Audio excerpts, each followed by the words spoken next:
जय Hind. 12th class, चलिए आगे बढ़ते हैं। तो इस वीडियो में अपने को संधारित्र पढ़ना है। तो संधारित्र के प्रकार मैंने आपको बता दिए थे। तो पहला संधारित्र है समांतर प्लेट संधारित्र। क्वेश्चन कहेगा समांतर प्लेट संधारित्र की धारिता का व्यंजक ज्ञात कीजिए और इसे प्रभावित करने वाले कारक लिखिए। ठीक है, मोस्ट आईएमपी क्वेश्चन है। क्वेश्चन कहेगा समांतर प्लेट संधारित्र की धारिता का व्यंजक ज्ञात कीजिए और इसे प्रभावित करने वाले कारक लिखिए। ये आप लोग कॉपी में लिख लेंगे। ठीक है, क्वेश्चन लिख लेंगे कि समांतर प्लेट संधारित्र की धारिता का व्यंजक ज्ञात कीजिए और इसे प्रभावित करने वाले कारक लिखिए। चलिए देखिए, तो समांतर प्लेट संधारित्र है, कोई भी संधारित्र है दो प्लेटों से मिलकर बना होता है। तो ये समांतर प्लेट संधारित्र है, तो जाहिर सी बात है इसमें दोनों प्लेटें जो होंगी वो एक दूसरे के समांतर रखी हो गई होंगी। देखिए यहाँ पर ये हमारे पास कोई चालक प्लेट ए है, कोई चालक प्लेट ए है, और ये हमारे पास यहाँ पर कोई दूसरी चालक प्लेट है बी। समांतर प्लेट संधारित्र में दो प्लेटें होती है, दोनों परस्पर समांतर रखी जाती है जैसा कि नाम है। एक चालक प्लेट है ए और दूसरी चालक प्लेट है बी। ठीक है, दोनों प्लेटों के बीच की दूरी हमारे पास है स्मॉल डी। दोनों प्लेटों के बीच की दूरी स्मॉल डी, और इनके बीच प्लेटों के बीच का माध्यम के है। के माध्यम परावैद्युत माध्यम के रखा हुआ है। कोई कागज रख दे, मोम भर दे, लुगदी रख दे, तेल भर दे, कुछ भी, परावैद्युत माध्यम के है। ठीक है, और प्रत्येक प्लेट का क्षेत्रफल कैपिटल ए है। दोनों प्लेटों का क्षेत्रफल कितना ले रहे हैं अपन? कैपिटल ए ले रहे हैं। तो अपन संधारित्र के सिद्धांत में पढ़ चुके हैं। जैसे ही प्लेट ए को धन आवेश देंगे प्लस क्यू आवेश देंगे, तो सबसे पहले तो ये आवेश इसकी सतह पर एक समान रूप से वितरित होगा। ठीक है, ये इस तरीके से, और प्रेरण की क्रिया द्वारा प्लेट बी की निकटवर्ती सतह पर ऋण आवेश उत्पन्न हो जाएगा। कौन सा आवेश? ऋण आवेश, माइनस क्यू आवेश। कौन सा आवेश? माइनस क्यू आवेश उत्पन्न हो जाएगा। यहाँ माइनस क्यू आवेश उत्पन्न हो जाएगा। दूरवर्ती सतह पर धन आवेश होगा। दूरवर्ती सतह को क्या कर दिया जाता है? पृथ्वीकृत। तो उसका संपूर्ण धन आवेश पृथ्वी में समाहित हो जाएगा, जिससे प्लेट बी पर केवल ऋण आवेश रह जाएगा और संधारित्र की धारिता का मान बढ़ जाएगा। ठीक है, इस तरीके से देखिए, तो दोनों प्लेटें समांतर रखी हुई है। समांतर रखी हुई हैं, इस पर धन आवेश है, इस पर कौन सा आवेश है? ऋण आवेश। हमें पता है जो भी विद्युत बल रेखा उत्पन्न होगी इनके अंदर, वो धन आवेश से ऋण आवेश की ओर गमन करने लगेंगे। पढ़ चुके हैं, विद्युत बल रेखाओं की विशेषता होती है धन आवेश से कहाँ की ओर जाती है? ऋण आवेश। तो ये विद्युत बल रेखा जाने लगेगी इस तरीके से। ठीक है, ये विद्युत बल रेखाएं इस तरीके से जाने लगेगी धन आवेश से कहाँ पर? ऋण आवेश की ओर। धन आवेश से निकलती है और ऋण आवेश की ओर समाप्त हो जाती है। इसी तरीके से होता है। ठीक है, ऐसा इधर नीचे भी हो जाएगा। धन आवेश से निकलेगी, ऋण आवेश में चली जाएगी। ठीक है, दोनों प्लेटों के बीच की दूरी हमारे पास कितनी है? स्मॉल डी है। तो ये चित्र कंप्लीट हो गया हमारे पास। चित्र कंप्लीट हो गया। चलिए सुनिए क्या लिखेंगे अपन। माना कि एक समांतर प्लेट संधारित्र दो चालक प्लेटों कैपिटल ए तथा कैपिटल बी से मिलकर बना हुआ है। फिर से सुनिए, माना कि एक समांतर प्लेट संधारित्र दो चालक प्लेटों कैपिटल ए तथा कैपिटल बी से मिलकर बना हुआ है। जब प्लेट ए को धन आवेश दिया जाता है, प्लस क्यू आवेश दिया जाता है, तो प्रेरण की क्रिया द्वारा प्लेट बी की निकटवर्ती सतह पर ऋण आवेश और दूरवर्ती सतह पर धन आवेश उत्पन्न हो जाता है। चूंकि प्लेट बी की दूरवर्ती सतह को पृथ्वीकृत कर दिया जाता है, जिससे उसका संपूर्ण धन आवेश पृथ्वी में समाहित हो जाता है, और प्लेट बी पर केवल ऋण आवेश रह जाता है, जिससे संधारित्र की धारिता का मान बढ़ जाता है। ठीक है, ये हो गया। फिर मान लेंगे, माना दोनों प्लेटों का क्षेत्रफल कैपिटल है, इसका भी इसका है, दोनों समान क्षेत्रफल वाली प्लेटें हैं। ठीक है, दोनों प्लेटों का क्षेत्रफल कैपिटल ए है, प्लेटों के बीच की दूरी स्मॉल डी है, और प्लेटों के बीच के परावैद्युतांक माध्यम भरा हुआ है। के परावैद्युत माध्यम भरा हुआ है, इनके बीच में के परावैद्युत माध्यम भरा हुआ है। वायु या निर्वात नहीं है फिलहाल। ठीक है, फिर से सुन लीजिए, या यहीं से स्टार्ट कर सकते हैं अपन। माना कि माना कि, फिर से सुन लीजिए क्या लिखेंगे, माना कि एक समांतर प्लेट संधारित्र दो चालक प्लेटों कैपिटल ए तथा कैपिटल बी से मिलकर बना हुआ है। प्रत्येक प्लेट का क्षेत्रफल कैपिटल ए है, प्लेटों के बीच की दूरी स्मॉल डी है और प्लेटों के बीच के माध्यम का परावैद्युतांक रखा गया है। ठीक है, या परावैद्युत माध्यम के रखा गया है। Full stop. पैराग्राफ चेंज करके लिखेंगे, जब प्लेट ए को प्लस क्यू आवेश दिया जाता है तो प्रेरण की क्रिया द्वारा प्लेट बी की निकटवर्ती सतह पर ऋण आवेश और दूरवर्ती सतह पर धन आवेश उत्पन्न हो जाता है। चूंकि प्लेट बी की दूरवर्ती सतह को पृथ्वीकृत कर दिया जाता है जिससे उसका संपूर्ण धन आवेश पृथ्वी में समाहित हो जाता है और प्लेट बी पर केवल ऋण आवेश रह जाता है जिससे संधारित्र की धारिता का मान बढ़ जाता है। ठीक है, चलिए तो विद्युत बल रेखाएं यहां से निकल रही है, यहां पर जा रही है। तो होगा क्या, समांतर प्लेट संधारित्र पर या प्लेट ए पर प्लस आवेश पाया जाता है, यानी प्लस क्यू आवेश दिया है, तो प्लेट ए पर आवेश का पृष्ठ घनत्व प्लस का सिग्मा उत्पन्न हो जाता है। ऐसे ही प्लेट बी पर ऋण आवेश है तो प्लेट बी पर आवेश का पृष्ठ घनत्व माइनस का सिग्मा उत्पन्न हो जाता है। ये पृष्ठ घनत्व है प्लस का सिग्मा। प्लेट ए पर धन आवेश है इसलिए इस पर पृष्ठ घनत्व प्लस का सिग्मा होगा और प्लेट बी पर पृष्ठ घनत्व माइनस का सिग्मा होगा। पृष्ठ घनत्व क्या होता है, 11वीं क्लास में आपने सूत्र पढ़ा होगा। पृष्ठ घनत्व बराबर सूत्र होता है आवेश बटे में क्षेत्रफल। पृष्ठ घनत्व बराबर आवेश बटे में क्षेत्रफल। कि कितने क्षेत्रफल पर कितना आवेश पाया जाएगा उसी को क्या कहा जाता है, पृष्ठ घनत्व। या आवेश और क्षेत्रफल का अनुपात क्या कहलाता है, पृष्ठ घनत्व कहलाता है। ठीक है, तो प्लेट ए पर आवेश का पृष्ठ घनत्व होगा प्लस का सिग्मा और प्लेट बी पर आवेश का पृष्ठ घनत्व होगा माइनस का सिग्मा। ठीक है, चलिए तो ये चित्र आप लोग सबसे पहले इतना चित्र बना लेंगे और जो बोला है वो आप लोग अपने शब्दों में भी लिख सकते हैं। चलिए एक बार फिर से सुन लीजिए। अपन लिखेंगे, माना कि एक समांतर प्लेट संधारित्र दो चालक प्लेटों कैपिटल ए तथा कैपिटल बी से मिलकर बना हुआ है। प्रत्येक प्लेट का क्षेत्रफल कैपिटल ए है। प्रत्येक प्लेट का क्षेत्रफल कैपिटल ए है। प्लेटों के बीच की दूरी स्मॉल डी है और प्लेटों के बीच का माध्यम के है, परावैद्युत माध्यम के है। Full stop. पैराग्राफ चेंज करके लिखेंगे, जब प्लेट ए को धन आवेश या प्लस क्यू आवेश दिया जाता है तो प्रेरण की क्रिया द्वारा प्लेट बी की निकटवर्ती सतह पर ऋण आवेश या माइनस क्यू आवेश उत्पन्न हो जाता है और दूरवर्ती सतह पर धन आवेश उत्पन्न हो जाता है। चूंकि प्लेट बी की दूरवर्ती सतह को पृथ्वीकृत कर दिया जाता है इसलिए उसका संपूर्ण धन आवेश पृथ्वी में समाहित हो जाता है और प्लेट बी पर केवल ऋण आवेश रह जाता है जिससे संधारित्र की धारिता का मान बढ़ जाता है। Full stop. फिर पैराग्राफ चेंज करके लिखेंगे, तब प्रत्येक प्लेट पर उत्पन्न आवेश का पृष्ठ घनत्व, तब प्रत्येक या दोनों प्रत्येक प्लेट पर उत्पन्न आवेश का पृष्ठ घनत्व बराबर, क्या सूत्र होता है, पृष्ठ घनत्व बराबर आवेश बटे में क्षेत्रफल।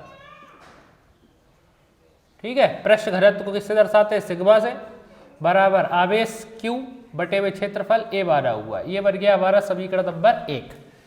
ठीक है, नीचे लिख देंगे, प्लेट ए पर आवेश का पृष्ठ घनत्व बराबर प्लस का सिग्मा और प्लेट बी पर आवेश का पृष्ठ घनत्व बराबर माइनस सिग्मा। नीचे लिख देंगे, प्लेट ए पर आवेश का पृष्ठ घनत्व बराबर प्लस का सिग्मा और प्लेट बी पर आवेश का पृष्ठ घनत्व बराबर माइनस का सिग्मा।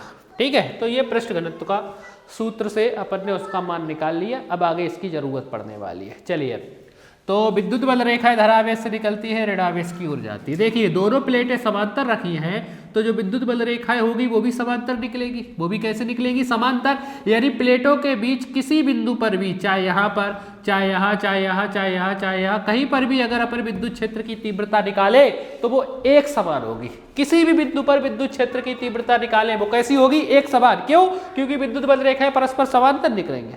तो नीचे, अतः दोनों प्लेटों के बीच, दोनों प्लेटों के बीच किसी बिंदु पर उत्पन्न विद्युत क्षेत्र की तीव्रता, विद्युत क्षेत्र की तीव्रता बराबर विद्युत क्षेत्र की तीव्रता E बराबर सूत्र याद रखना है आपको, होता है सिग्मा अपॉन के एप्सिलॉन नॉट, सिग्मा अपॉन के एप्सिलॉन नॉट। ये विद्युत क्षेत्र की तीव्रता का नया सूत्र है पृष्ठ घनत्व के रूप में, सिग्मा के रूप में ये आपको याद करना पड़ेगा, ठीक है। तो E बराबर सूत्र होता है सिग्मा अपॉन के एप्सिलॉन नॉट, के परावैद्युत माध्यम है यहाँ पर है, ठीक है। वायु या निर्वात के लिए के का मान 1 हो जाएगा यहाँ पर। चलिए तो E बराबर आ गया सिग्मा अपॉन के एप्सिलॉन नॉट, सिग्मा का मान निकाल चुके समीकरण 1 में, यानी समीकरण 1 का मान समीकरण 2 में रख लेते हैं। तो समीकरण 1 का मान समीकरण 2 में रखने पर रख दें तो E बराबर सिग्मा की जगह कितना रखने हैं, Q अपॉन A, सिग्मा की जगह ये के ऐसा ही, सिग्मा की जगह कितना रखा, Q upon A epsilon not. तो E बराबर आया Q अपॉन के A एप्सिलॉन नॉट, समीकरण नंबर 2 के बाद बन गया 3। ये आ गई दोनों प्लेटों के बीच किसी भी बिंदु पर उत्पन्न विद्युत क्षेत्र की तीव्रता, ठीक है। विद्युत क्षेत्र की तीव्रता आ गई है तो अपन अब विभवांतर निकाल सकते हैं। क्या निकाल सकते हैं, विभवांतर। तब दोनों प्लेटों A तथा B के बीच उत्पन्न विभवांतर बराबर क्या सूत्र होता है, तीव्रता इंटू दूरी, विभवांतर बराबर तीव्रता इंटू दूरी। विभवांतर दोनों प्लेटों के बीच विभवांतर यानी VA माइनस VB बराबर तीव्रता को E से इंटू दोनों प्लेटों के बीच की दूरी कितनी है, स्मॉल d है।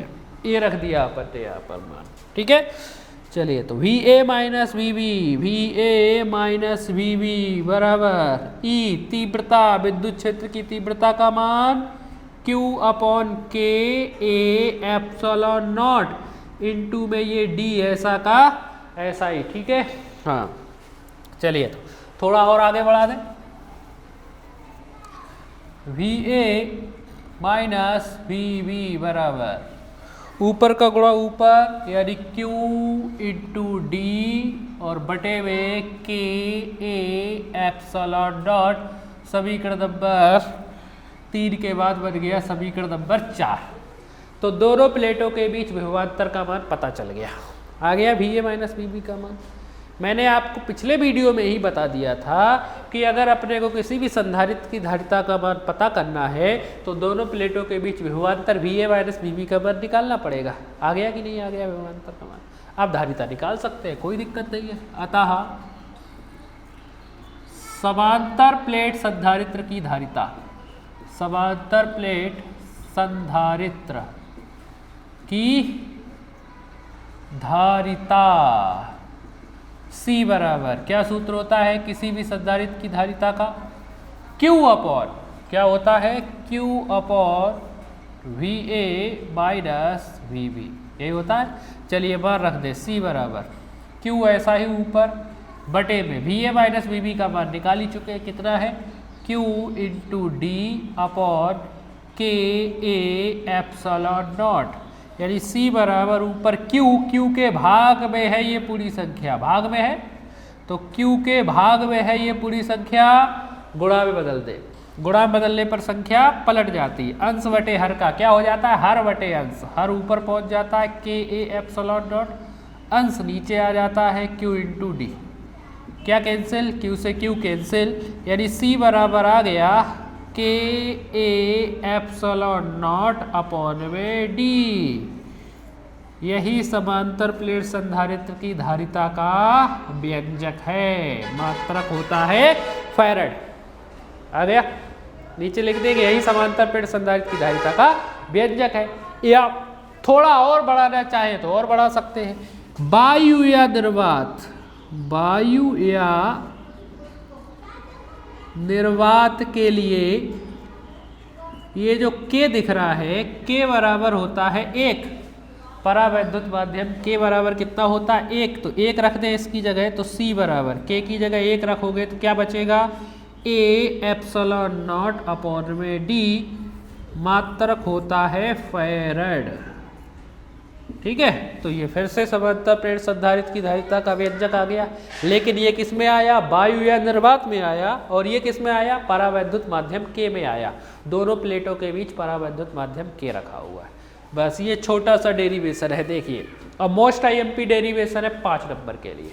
ठीक है, चलिए एक बार फिर से सुन लीजिए। क्वेश्चन कहेगा समांतर प्लेट संधारित्र की धारिता का व्यंजक ज्ञात कीजिए और इसे प्रभावित करने वाले कारक लिखिए। तो कारक अभी मैं बताऊंगा, यही से लिखना है, सूत्र से ही, कहीं से नहीं।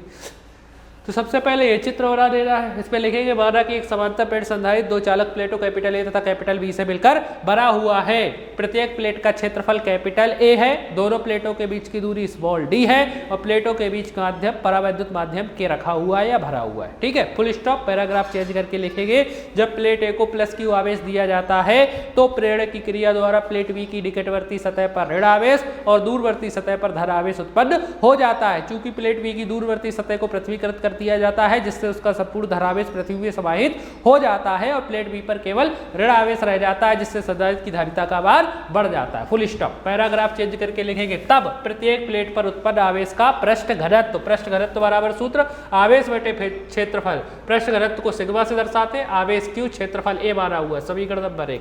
पृष्ठ घनत्व आ गया है। अब दोनों प्लेटों के बीच किसी न किसी बिंदु पर विद्युत क्षेत्र की तीव्रता निकालेंगे। तो लिखा है दोनों प्लेटों के बीच किसी बिंदु पर उत्पन्न विद्युत क्षेत्र की तीव्रता E बराबर सूत्र होता है सिग्मा अपॉन के एप्सिलॉन नॉट। ये आपको याद रखना है, एक ये सूत्र एक ये सूत्र, 2 सूत्र याद रखना है आपको। ठीक है, चलिए आगे बढ़ते हैं। तो सिग्मा का मान समीकरण 1 में आ गया, समीकरण 1 का मान समीकरण 2 में रखने पर तो ये रख दिया सिग्मा की जगह ये वाला मान Q अपॉन ए, और ये ऐसा ही के एप्सिलॉन नॉट, समीकरण नंबर 3। विद्युत क्षेत्र की तीव्रता आ गई है तो दोनों प्लेटों के बीच विभवांतर निकाल सकते हैं। ये सूत्र पढ़ चुके हैं अपन पहले से ही। दोनों प्लेटों के बीच तथा तब दोनों प्लेटों ए तथा बी के बीच उत्पन्न विभवांतर बराबर क्या सूत्र होता है, तीव्रता इंटू दूरी। ये सूत्र आता कहाँ से है, तीव्रता इंटू दूरी से, कार्य से, क्योंकि विभवांतर कुछ नहीं किया गया कार्य होता है। धन आवेश को अनंत से किसी बिंदु तक ले जाने में जितना कार्य करना पड़ता है उसी को विभवांतर या विद्युत विभव कहा जाता है। यही है कार्य बराबर क्या होता है, बल इंटू विस्थापन। बल को लिखा जाएगा तीव्रता, विस्थापन को दूरी, तो वहीं से ही आया हुआ है ये सूत्र। ठीक है, तो विभवांतर बराबर तीव्रता इंटू दूरी। विभवांतर को VA माइनस बी से, तीव्रता को E से, दूरी D मानी है, VA माइनस बी बराबर E का मान रखा ये वाला, और ये तो हमारे पास ये मान आ गया विभवांतर का मान। आप धारिता निकाल सकते हैं, कोई दिक्कत नहीं है। अतः समांतर प्लेट संधारित्र की धारिता C बराबर Q upon VA minus BB, ये तो सूत्र होता है, पढ़ चुके हैं पहले से ही। तो Q की ये बार रखकर सॉल्व कर लिया, ये आ गया हमारे पास। ठीक है, चलिए अब इसे नीचे लिखेंगे। समांतर प्लेट संधारित्र की धारिता को निम्नलिखित कारक प्रभावित करते हैं। समांतर प्लेट संधारित्र की धारिता को निम्नलिखित कारक प्रभावित करते हैं। चलिए देखिए क्या क्या कारक है, ये आपको यही दिखाई दे रहे सूत्र में, इस सूत्र से निकाल लें इसमें। ठीक है, पहला ये दिख रहा है यानी प्लेटों का क्षेत्रफल, प्लेटों का क्षेत्रफल, हेडिंग डालेंगे प्लेटों का क्षेत्रफल कैपिटल है। तो समांतर पे ऊपर ही है, समानुपात में, ऊपर वाली चीजें समानुपात में होती है, नीचे वाली चीजें व्युत्क्रमानुपात में होती है। यानी समांतर प्लेट संधारित्र की धारिता प्लेटों के क्षेत्रफल के समानुपाती होती है, अर्थात क्षेत्रफल बढ़ाने पर समांतर प्लेट संधारित्र की धारिता का मान बढ़ जाता है। पहला कारक हो गया। दूसरा नीचे दिख रहा है D, D है नीचे है, D क्या है, दोनों प्लेटों के बीच की दूरी, प्लेटों के बीच की दूरी स्मॉल d, यही है। क्या दिख रहा है, नीचे है यानी व्युत्क्रमानुपात में है, यही लिख सकते हैं। तो नीचे लिखेंगे, इसमें हेडिंग में लिखेंगे कि ये हेडिंग, और इसके आगे लिख देंगे समांतर प्लेट संधारित्र की धारिता दोनों प्लेटों के बीच की दूरी के व्युत्क्रमानुपाती होती है, अर्थात C व्युत्क्रमानुपाती बराबर D। यानी कि अगर दूरी बढ़ाओगे तो धारिता कब होगी। तो समांतर प्लेट संधारित्र की धारिता अगर अपने को बढ़ानी है, ज़्यादा करनी है, तो प्लेटों को पास पास रखना पड़ेगा। ये चीज़ मैंने आपको पहले भी समझा चुका हूँ। तीसरा ये हो गया, ये हो गया, के बचा प्लेटों के बीच का माध्यम, प्लेटों के बीच का माध्यम समानुपात में ही दिख रहा है, C समानुपाती के, यही दिख रहा है, समांतर प्लेट संधारित्र की धारिता परावैद्युत माध्यम के समानुपाती होती है, अर्थात प्लेटों के बीच वायु या निर्वात के स्थान पर के परावैद्युत माध्यम रखने पर संधारित्र की धारिता के गुना बढ़ जाती है। समांतर प्लेट संधारित्र की धारिता के गुना बढ़ जाती है, फुल स्टॉप। तो देखो कुछ नहीं, यही सूत्र से लिखे अपन ने प्रभावित करने वाले कारण। तो ये 5 नंबर के लिए मोस्ट IMP क्वेश्चन है, ठीक है। इसको ध्यान से करना आप लोग, बहुत सरल सा है, कुछ नहीं है। 2 सूत्र याद रखने, एक ये पृष्ठ घनत्व का, दूसरा ये, बाकी तो आप निकाल ही सकते हो यही वाले मान रखकर, ठीक है। चलिए इसको यहीं पर ख़त्म करते हैं, नेक्स्ट वीडियो में अगले संधारित्र की बात करेंगे। जय हिंद।